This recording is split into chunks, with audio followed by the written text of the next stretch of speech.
주어진 삶을 전도자의 모습으로 살아가는 것입니다. 그것이 바로 십자가에서 우리 주 예수 그리스도가 우리를 향하여 기대하신 모습이었을 것입니다. 제가 참 좋아하는 사형수의 비유 이야기가 있습니다. 물론 오늘날의 형법과는 조금 다른데요.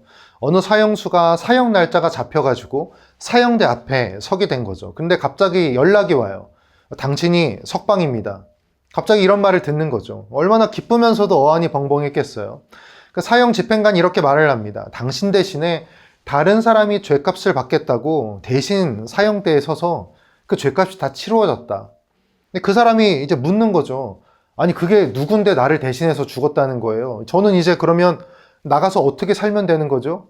이 질문에 대해서 그 집행관이 이렇게 대답합니다. 당신이 정말로 그 사람에게 감사해야 한다면 나가서 당신은 죽었다고 생각하고 그 사람의 인생을 그 사람의 이름으로 살아가면 된다. 이 비유적 이야기이긴 하지만 생각할 거리가 있죠. 내가 죽고 예수로 살아간다는 것이 우리 기독교의 핵심 중에 하나 아니겠습니까? 여러분, 우리가 이렇게 부활의 몸을 입는다는 게 이게 사실 생각하기도 어렵고 학자마다 의견이 갈리는 문제예요. 근데 한 가지 분명한 것은 그 부활이라는 게 나라는 존재로부터 파생되는 건 아니라는 점이에요. 내가 부활의 몸으로 살고 싶다고 사라지는 게 아니라는 것입니다. 주님이 내게 와주실 때 가능한 일인 것이죠. 우리가 영생이라는 개념도 있죠. 영원히 사는 것, 끝이 없다라는 것입니다. 하지만 끝이 없는 것이라 할지라도 반드시 그 시작은 있기 마련입니다. 여러분, 우리의 육신은 반드시 썩어 없어지죠. 그렇다면 이 육신으로 태어난 순간을 영생의 시작이라고 하기엔 좀 어폐가 있어 보입니다. 반대로 내 나이가 몇이든 예수를 분명히 믿어서 나를 구원하시고 부활하신 우리 주 예수 그리스도를 나의 주님으로 모시게 된 순간이야말로 영생의 시작이라고 말할 수 있을 것입니다. 그렇다면 진정한 영생의 시작은 어쩌면 이 땅에서부터 시작하는 것이라 해도 틀린 말은 아닐 것입니다. 엄밀히 말하면 내가 사는 것이 아니라 주님이 사시는 것이죠. 하지만 그것은 삶의 주도권을 뺏기는 이야기가 아닙니다. 내가 죽고 예수로 산다는 것이 수동적 삶을 살거나 나의 자아가 말살되는 것 같이 느껴진다면 분명히 말씀드리지만 마귀가 진리를 꼬고 있는 것입니다. 하나님의 말씀, 이 성경이 증언하는 예수님은 절대 그런 분이 아닙니다. 저는 교회가 세상이 말하지 못하는 진실과 비밀을 말해주어야 하는 곳이라고 생각합니다. 마귀가 또 진리를 꼰나면 몇 날 몇 시에 지구가 망한다, 이런 비밀에 여러분을 집중하게 할 수도 있습니다. 하지만 그것은 오직 아버지의 권한이라고 성경이 증언합니다. 그래서 우리는 그걸 알 수 없습니다. 또는 무슨 소원이든지 이루어지는 특별한 기도법, 영적 치유법, 이런 것에 여러분을 집중하게 할 수도 있습니다. 이처럼 마귀가 진리를 꼬는 방법의 공통점이 뭔지 아십니까? 말씀이 사라지게 하는 것입니다. 신비만 남게 하는 것입니다. 하나님의 말씀을 끼워 맞추기식의 수학으로 만들기도 하고 계시된 것에 자기의 생각을 더해서 새로운 결론으로 우리를 이끌기도 합니다.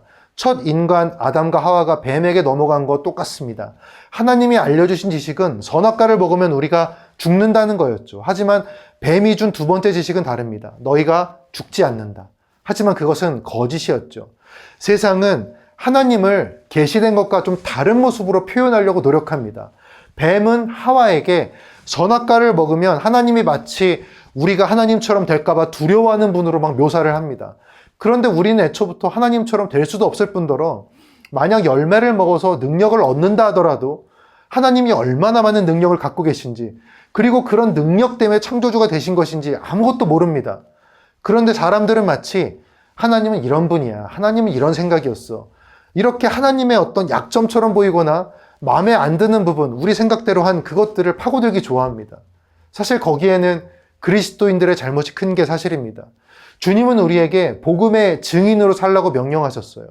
근데 시간이 갈수록 우리의 삶 전체가 아니라 우리의 입만 복음의 증인이 되어버렸습니다. 증인은 헬라어로 마르티스입니다. 이 단어에서 순교라는 말이 파생됐습니다. 물론 애초에 같은 말이었다는 게 아니라 맥락으로 번역을 하면서 그 말이 파생됐습니다. 하지만 하나님이 그렇게 그 단어가 파생되도록 만드신 데는 이유가 있다고 생각합니다.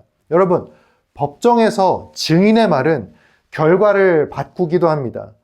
그들은 자신이 옳다라고 여기는 것에 주장을 뒷받침하고 무엇보다 증거를 확증하는 역할을 합니다. 예수님의 아가페적 사랑, 십자가 구원, 그리고 부활. 우리는 하나님이 남겨주신 이 엄청난 물리적 증거들을 확증해주는 사람들입니까? 우리가 증인이라면 우리를 통해서 하나님이 남겨주신 그 가치가 확증되어야 할 것입니다. 세상은 마치 어두운 땅과 같습니다. 세상은 그리스도에 관한 진실을 땅에 묻고 변형시키려고 합니다. 세상이 땅에 묻으려는 것은 첫째, 성경입니다. 하지만 그것은 영원하신 하나님의 말씀이라 사람이 어찌할 수 없습니다. 다음 진실은 우리가 성경으로 알게 된 성부, 성자, 성령의 하나님에 관한 것입니다.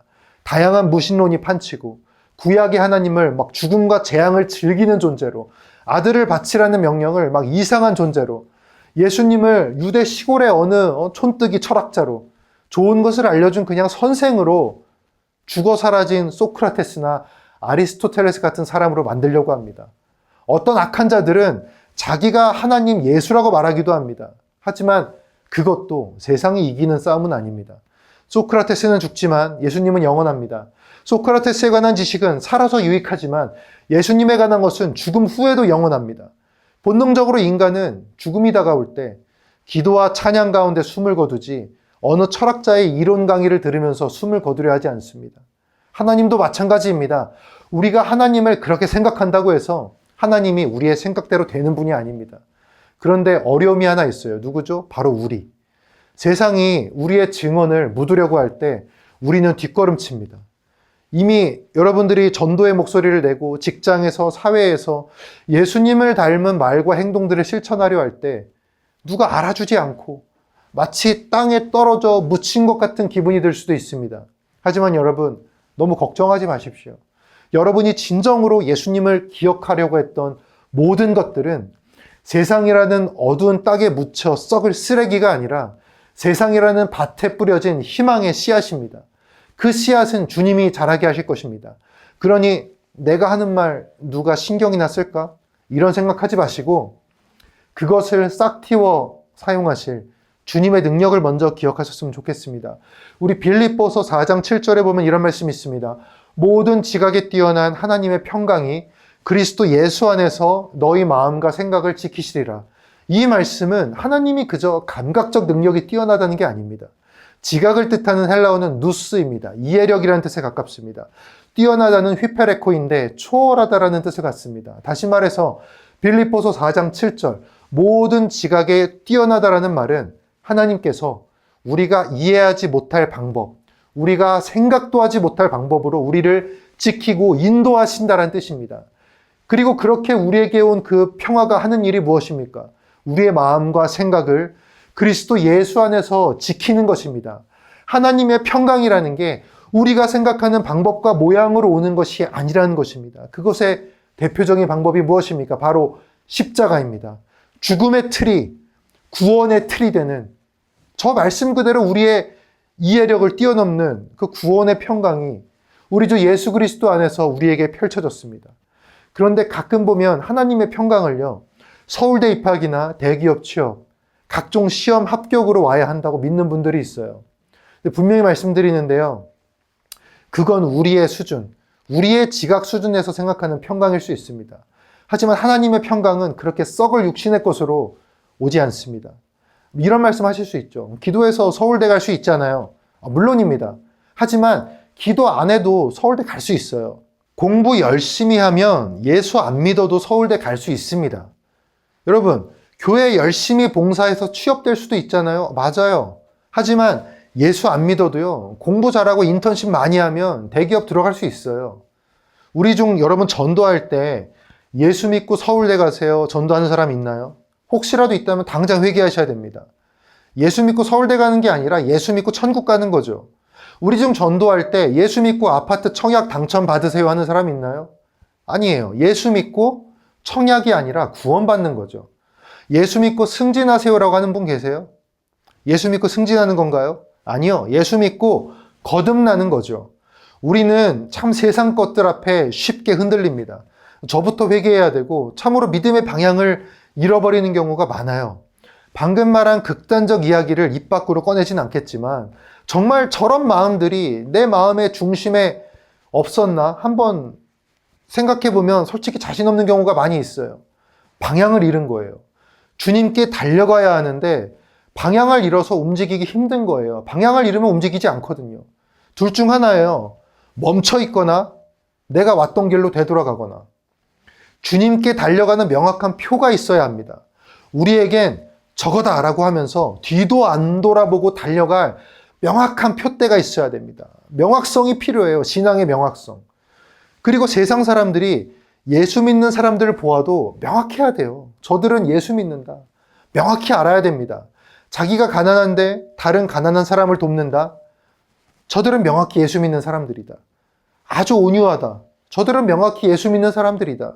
죽음 앞에서도 기도와 찬양과 감사를 올린다. 저들은 명확히 예수 믿는 사람들이다. 내가 도움이 필요한데 누구한테 도와달라고 해야 되지? 내가 누구한테 도와달라고 해야 되지? 명확히 예수 믿는 사람들밖에 없다. 날 도울 사람들, 예수 믿는 사람들밖에 없다. 세상이 우리를 이렇게 명확히 알아볼 수 있게 해야 됩니다. 어떻게 예수님의 복음을 높은 교회 건물과 고급 세단에서 내리는 모습으로 나타낼 수 있습니까? 어떻게 예수님의 복음을 권력자와 친하다는 것으로 나타낼 수 있습니까? 그럴 수 없습니다. 가능하지 않습니다. 예수님의 복음은 예수님의 모습을 우리가 보여주는 것으로 나타낼 수 있는 것입니다. 그런데 그걸 나타낼 때 어려움이 많습니다. 더더욱 우리에겐 명확하게 붙잡을 무언가가 필요한 것입니다. 그게 바로 십자가의 표입니다. 신앙에 있어서 가장 명확한 표, 하나님이 허락하신 그 명확한 표가 바로 십자가의 표입니다. 하늘의 창조주가 나를 이토록 사랑하신다라는 명확한 사랑의 표, 우리를 죄에서 용서하셨다라는 명확한 표, 십자가. 그래서 이제 누구든 예수 믿으면 구원받을 수 있다라는 명확한 구원의 표, 십자가. 그 명확성을 붙잡고 다시 신앙의 방향을 찾아서, 인생의 방향을 찾아서 힘차게 예배하고 기도하고 찬양하면서 주어진 삶을 전도자의 모습으로 살아가는 것입니다. 그것이 바로 십자가에서 우리 주 예수 그리스도가 우리를 향하여 기대하신 모습이었을 것입니다. 제가 늘 강조드리죠. 소나기에서 잃고 산 것이 아니라 내 영혼에서 잊고 산 것들을 집중해야 된다고. 모든 것을 잃어도요, 우리 주 예수 그리스도를 기억하는 사람은 모든 것을 얻은 사람입니다. 진짜 예수 믿는 사람들은요, 기쁘고 잘 될 때 더 기도합니다. 기쁨에 겨운 나머지 내 생각이 함부로 거기에 들어가지 못하도록 기쁨을 더 지속성 있게 이어가게 됩니다. 교만해지지 않기 때문이죠. 진짜 예수 믿는 사람들은요, 어려움에 처해도 낙담하지 않습니다. 어떠한 어려움에 처하더라도 그 안에서 나를 향한 하나님의 계획을 발견하기 때문입니다. 진짜 예수 믿는 사람은 자신의 곳간을 하늘에 짓는 사람입니다. 진짜 예수 믿는 사람은 이 땅의 곳간을 불리려고 하지 않습니다. 그러려고 해서 다른 사람들을 착취하고 어렵게 만들고 그런 짓 하지 않습니다. 자신의 하늘 곳간을, 이 땅의 곳간을 크게 만들기 위해서 가난하게 만들지 않습니다.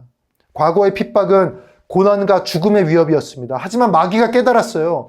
땅에 묻힌 그리스도인들은 그저 묻힌 시체가 아니라는 걸, 땅에 묻힌 그리스도인들은 복음의 씨앗이라는 걸 알게 됐어요. 그것들이 자라서 더 많은 열매 맺는 모습을 보게 되었어요. 마귀 이제 알았어요. 예수 품은 자들은 내가 이길 수 없다. 그래서 마귀가 전략을 바꿨어요. 예수를 품지 못하게 하자. 악한 자 마귀가 쓰는 방법은요, 풍요와 만족입니다. 젊은 날을 보내는 사람들에게 특히 더 그래요. 내 힘으로 잘 살아지는데, 이미 풍요로운데, 이 땅에서 이렇게 즐거운데 뭐 다른 게 필요한가? 그렇게 죽도록 믿는 게 필요한가? 난 내 가족 행복하게 살다가 조용히 눈 감는 게 행복이야. 근데 죄송하지만 조용히 눈 감을 수 없을 겁니다. 인간은 늘 지금의 상태를 근거로 해서 나의 미래를 생각해 보죠. 기억하십시오.